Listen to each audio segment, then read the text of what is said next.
Bonjour, bonjour et bienvenue sur le plateau du First, le magazine des rendez-vous du futur, le magazine des acteurs du changement, des changemakers, des initiateurs d'actions créatives positives.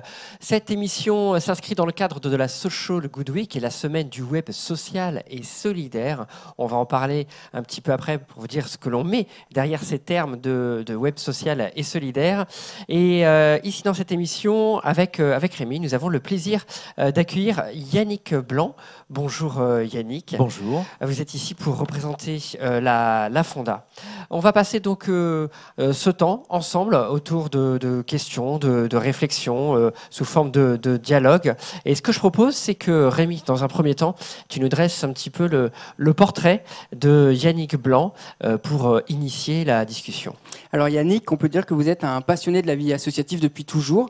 Vous avez commencé votre carrière dans les ministère de l'Environnement. Vous avez été au ministère de l'Intérieur comme chef de bureau des groupements des associations. Et puis vous avez aussi été le conseiller au cabinet de Jean-Pierre Chevènement, alors ministre de l'Intérieur, avant de devenir le sous-directeur des affaires politiques et de la vie associative. Donc on voit que la vie associative était déjà présente dans votre carrière. Mais vous êtes aussi un spécialiste des questions territoriales. Vous avez notamment été nommé directeur adjoint du cabinet de Jean-Paul Huchon à la région Île-de-France. Et puis vous avez été préfet du Vaucluse et du Val d'Oise avant de quitter vos fonctions en 2016 pour rejoindre le Haut Commissariat à l'engagement civique qui vient d'être créé il n'y a pas très longtemps. Il a été créé pratiquement au moment où j'y suis arrivé. Voilà. Alors on va reparler de tout ça, mais évidemment on vous accueille pour parler de la Fonda, dont vous êtes le président depuis 2012 et vous êtes aussi le président de la Société française de prospective. Alors la Fonda, c'est quoi ? La Fonda, c'est une association qui existe depuis 35 ans.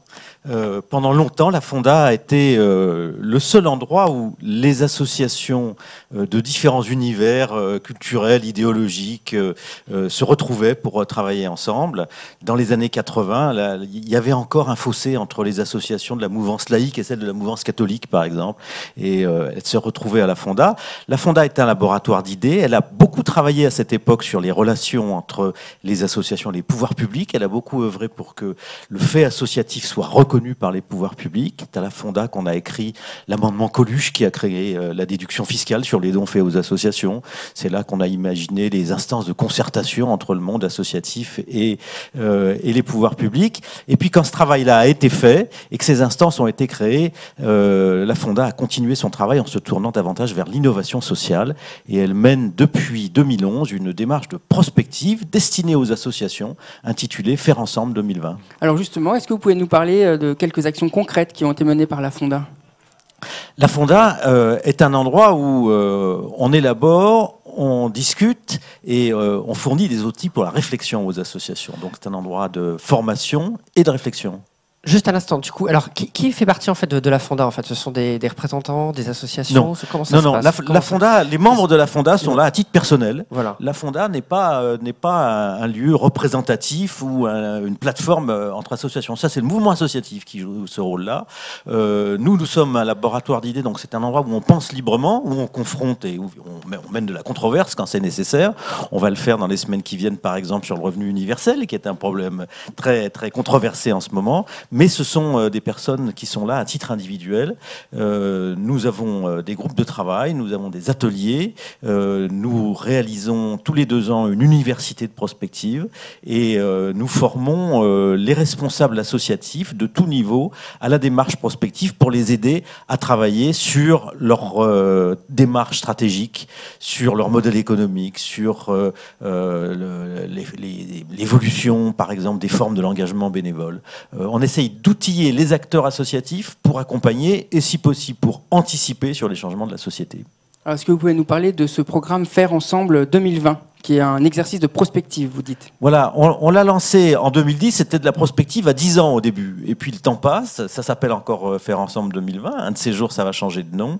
Et en même temps, l'horizon se raccourcit parce que ce travail qui est parti d'abord d'idées relativement abstraites, d'une tentative d'analyse des grandes tendances qui transforment la société, petit à petit a évolué vers des enjeux de plus en plus opérationnels pour les associations. Donc nous sommes partis d'une enquête auprès du monde associatif. associatifs avec des questionnaires, des groupes locaux, etc. Nous en avons retiré un tableau des questions que se posaient les acteurs associatifs, de leurs besoins, de leurs attentes. Et à partir de là, on a commencé un travail de prospective, c'est-à-dire qu'on a élaboré des scénarios. Et puis ces scénarios ont permis de prolonger la réflexion. En 2013, nous avons mobilisé une vingtaine de prospectivistes français. Nous leur avons demandé sur quoi ils travaillaient. Et puis de cette série de séminaires, nous avons tiré un tableau de 60 tendances qui transforment la société française et qui transforment la société là où les associations sont les plus présentes. Et ce tableau et ces outils nous servent depuis à animer la réflexion dans les différents réseaux associatifs. Alors, sans citer peut-être les 60, mais est-ce qu'il y a des grandes tendances que vous voudriez partager là avec nous et qui intéressent justement ces acteurs associatifs ? Oui, il y a la tendance peut-être la plus importante pour les associations, c'est la façon dont le lien social se transforme, la façon de faire société. C'est ça qui est en train de se transformer le plus profondément. Nous sommes partis d'une réflexion sur les rapports entre l'individu et le collectif. Les responsables associatifs, il y a quelques années, se plaignaient de l'individualisme et ils nous disaient on ne trouve plus de bénévoles. Et pendant ce temps-là, toutes les enquêtes qu'on faisait dans la société, les enquêtes sur les comportements, sur les attentes, sur la consommation, etc., montraient qu'il y avait de plus en plus d'engagement bénévole. La ressource ne manquait pas, mais les formes que prenait l'engagement bénévole étaient en train de changer profondément. Et ce changement, c'est un changement de la façon dont les individus se représentent leur rapport avec le collectif et avec la société. Et c'est là-dessus que nous travaillons le plus intensément. Et alors, ces nouvelles formes d'engagement, elles peuvent prendre quelle forme ? Parce que dans différentes émissions, et ici, et dans le cadre du FIRST, des Rendez-vous du Futur, on parle beaucoup en fait des outils numériques qui peuvent changer cette forme d'engagement ou de participation. Est-ce que c'est des choses que vous avez identifiées aussi ? Bien sûr, mais si on réfléchit sur les outils, sans commencer par réfléchir sur les attentes, le comportement, l'imagination des individus, on est à côté de la plaque, c'est évident. Les changements de comportement dans l'engagement bénévole sont bien antérieurs à la révolution numérique qu'on est en train de vivre. Et ce que je crois, c'est que le mot engagement désigne en réalité le modèle même de la relation entre l'individu et la société. Pour dire les choses très schématiquement, nous avons vécu pendant très longtemps dans une société de la subordination. Les individus appartenaient à des ensembles, à des classes sociales, à des organisations, à des institutions. Ils se définissaient par leur appartenance. Nous avons vécu ensuite, ça a été très dominant dans le XXe siècle, des sociétés du contrat. De l'échange, du contrat entre individus. Et aujourd'hui, nous voyons émerger des sociétés de l'engagement. L'engagement, il ressemble partiellement au contrat, parce que quand je m'engage, je promets quelque chose et que j'attends une contrepartie. Mais à la différence du contrat, l'engagement, c'est pas un échange de promesses entre deux individus.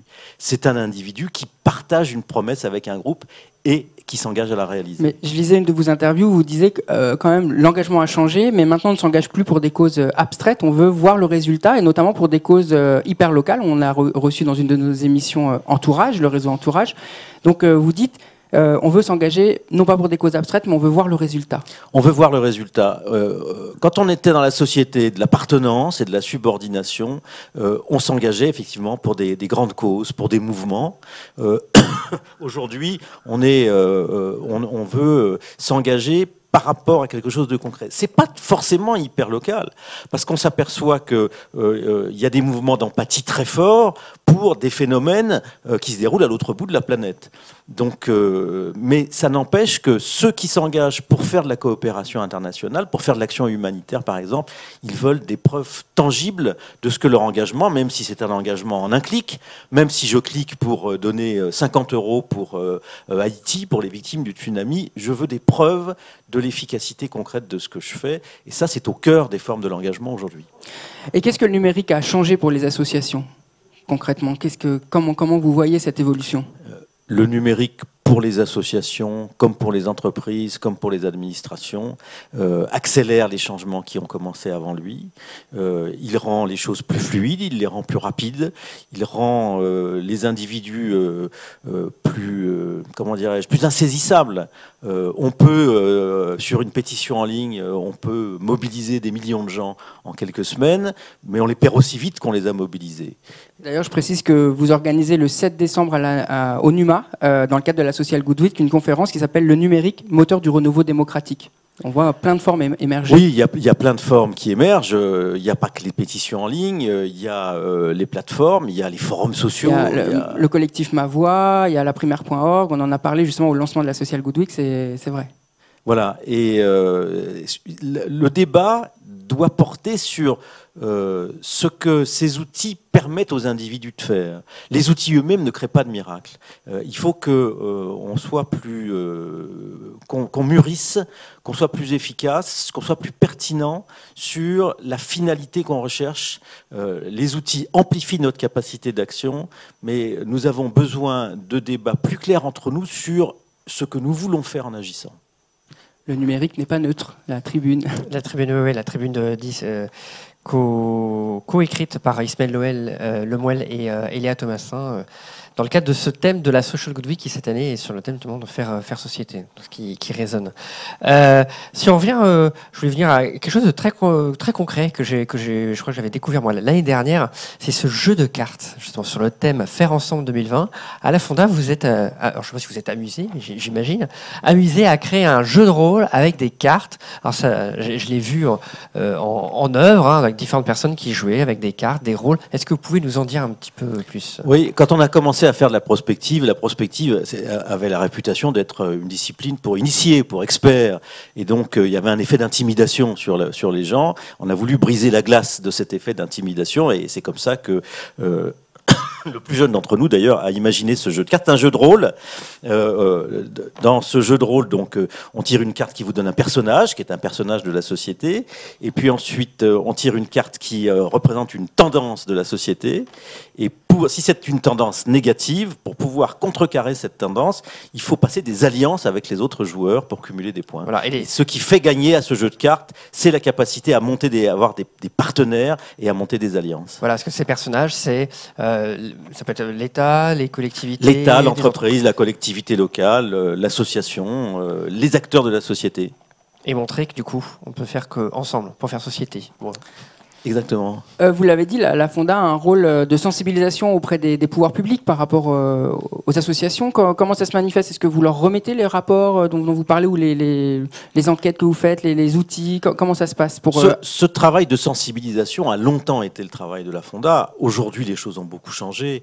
Les pouvoirs publics sont maintenant complètement engagés dans le partenariat avec les associations. Il existe une charte d'engagement réciproque qui a été actualisée il y a 3 ans entre l'État, les associations et les collectivités territoriales. Comme je suis aussi haut fonctionnaire, je suis payé pour savoir que lorsqu'on lance une nouvelle politique publique, en matière éducative, en matière sociale, pour lutter contre la radicalisation, on ne peut rien faire sans partenariat avec les acteurs de la société civile et avec les associations. La difficulté du jour, c'est que ces partenariats sont de plus en plus nombreux, ils sont toujours aussi indispensables, mais qu'en même temps, les finances publiques consacrées au financement des associations sont en diminution. Et nous sommes aujourd'hui dans ce paradoxe.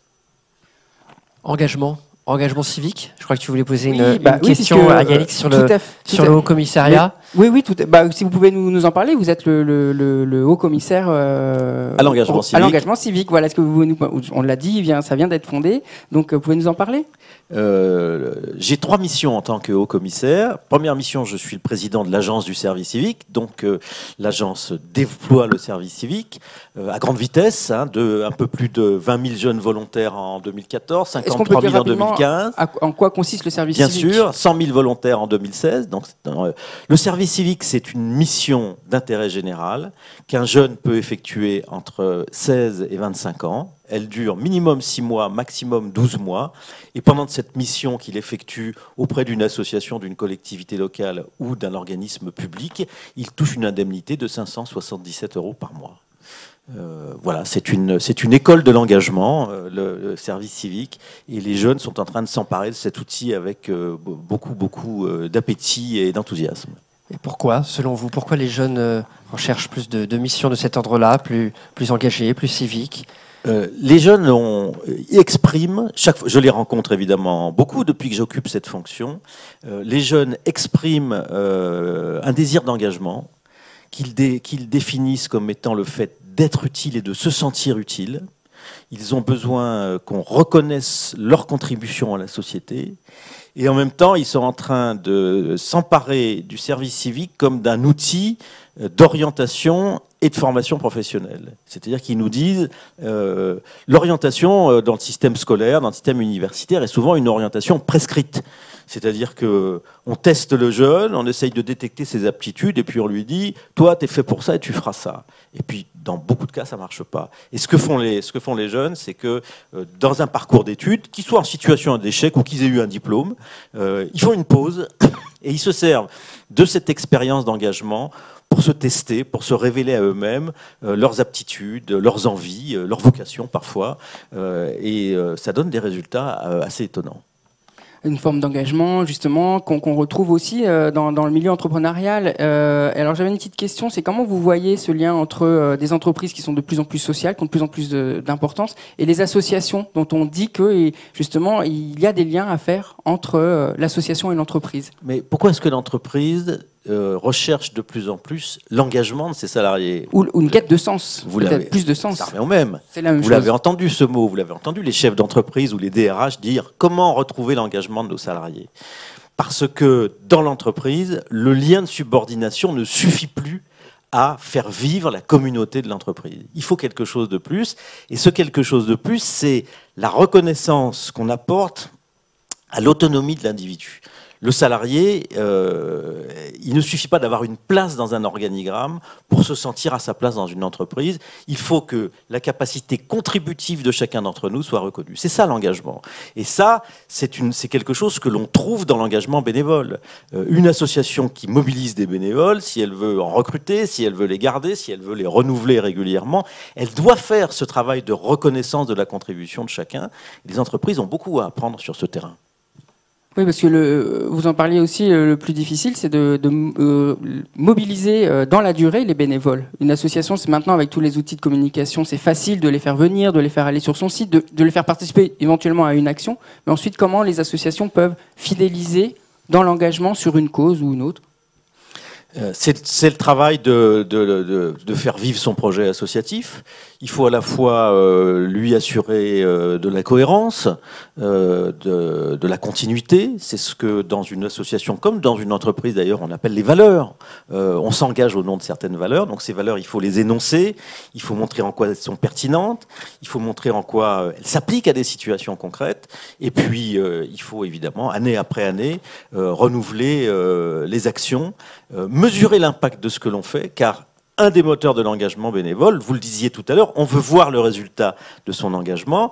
Quand on est dans une association qui lutte contre la pauvreté, ou qui lutte contre l'échec scolaire, ou qui lutte pour le développement durable, il faut que année après année, les résultats de cet engagement, les résultats de l'action collective soient mesurés et montrés aux adhérents. Quand je vous écoute, je pense à un pont entre le monde de l'entreprise et celui des associations. Je pense notamment au mécénat de compétences. Est-ce que c'est un dispositif que vous avez pu observer et qui évolue ou pas? Parce que je crois que légalement, ça existe depuis pas mal de temps. Après, je ne sais pas si c'est... Le mécénat de compétences n'a pas besoin de fondement légal. Hein. L'encadrement légal du mécénat en général suffit. Ce qu'on voit depuis quelques années, c'est que le mécénat d'entreprise, globalement, augmente. Il a eu un moment de recul après la crise de 2008, mais il a recommencé à augmenter depuis. Mais il s'est beaucoup réorienté d'un mécénat qui était autrefois principalement un mécénat culturel vers un mécénat plutôt sur les thèmes du social, de l'éducatif, et d'un mécénat qui s'accompagne de plus en plus d'un soutien à l'engagement bénévole des salariés. C'est-à-dire que là où le mécénat d'entreprise était autrefois un mécénat financier, l'entreprise soutenaient l'activité d'établissements culturels, d'expositions, etc. Aujourd'hui, les grandes entreprises qui font du mécénat soutiennent l'engagement bénévole de leurs salariés. Elles estiment que des salariés engagés sur des causes d'intérêt général ont un plus grand esprit d'équipe et une meilleure faculté à travailler ensemble. Très bien, merci beaucoup Yannick Blanc pour ces éclairages sur la Fonda et puis sur cette prospective sur le monde de demain des associations, donc acteurs essentiels dans notre société. Avant de se quitter, on va passer à une petite séquence, la séquence des coups de cœur. Jingle, les coups de cœur.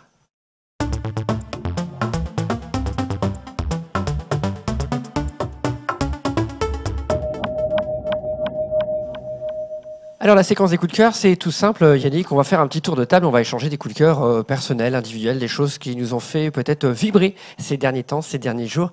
Est-ce qu'il y aurait quelque chose que vous voudriez partager avec les internautes? Ça peut être un livre, une expo, un projet, quelque chose qui peut être plus éloigné des sujets qu'on a abordés là, ou au contraire? Ah, moi, mes coups de cœur, c'est ceux que je vis avec les jeunes volontaires en service civique. C'est trop fort. C'est trop fort. Je ne peux pas ne pas parler de ça parce que quand on rencontre des jeunes qui sont allés vers le service civique à un moment où ils ne savaient pas trop quoi faire, parfois parce que le conseiller de la mission locale leur a dit « bon, tu sais pas quoi faire, va donc faire un service civique ». Ils y sont allés non pas à reculons, mais en se disant « faute de mieux ». Et puis on les retrouve 6 mois après, et ils vous disent « j'ai découvert des gens que je connaissais pas, j'ai découvert un monde extraordinaire ». Et parfois ils vous disent « j'ai découvert ma vocation ». Quand on voit des jeunes volontaires qui ont passé 6 mois, par exemple, à accompagner des personnes en situation de handicap et qui ont découvert tout simplement des dimensions de la nature humaine qu'ils connaissaient pas, on se dit mais il y a dans la jeunesse des capacités d'action, des capacités d'empathie qu'on ne soupçonne absolument pas. Il faut arrêter de considérer que les jeunes sont des gens à problème, à la charge de la société. Les jeunes sont d'abord des gens qui ont des capacités d'action et qui n'attendent qu'une chose, c'est de pouvoir les révéler. Et ça, c'est un coup de cœur que je vis, pas tous les jours, mais pratiquement toutes les semaines. Et si un jour, excuse-moi, je réfléchis à haute voix, et si on intégrait ce service civique en année de césure au lycée? On peut le faire puisque ça commence à partir de 16 ans le service civique. Donc ce moment de césure, on peut le faire avant ou après le bac. Ça paraît plus logique, ça paraît plus facile, ça paraît plus commode de le faire après le bac. Il y a d'ailleurs beaucoup de jeunes volontaires qui le font tout de suite après le bac, à un moment où où l'orientation n'est pas décidée. Mais nous allons travailler à des parcours d'engagement commençant avant le bac.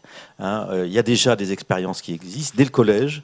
Il faut développer ces capacités d'engagement parce que dès l'adolescence, l'envie d'agir, elle est là. Et quand on parle avec les jeunes, on se rend compte que si on leur donne les outils, c'est des outils numériques, mais pas seulement, si on leur donne les outils pour agir et pour s'engager, ils le font volontiers. Et on disait aussi développer des nouvelles compétences comme l'empathie, des choses plus tournées vers l'émotion plutôt que des compétences pures et dures, et ce qui change aussi, et ce qui pourrait ouvrir vers des nouvelles voies. Je ne suis pas certain que ça soit une compétence, la capacité à s'émouvoir. Mais alors si, justement, on en a parlé au lancement de la revue. Oui. Et que justement, je sais bien que l'intelligence émotionnelle est une notion à la mode, mais oui, je crois beaucoup à la force de l'empathie.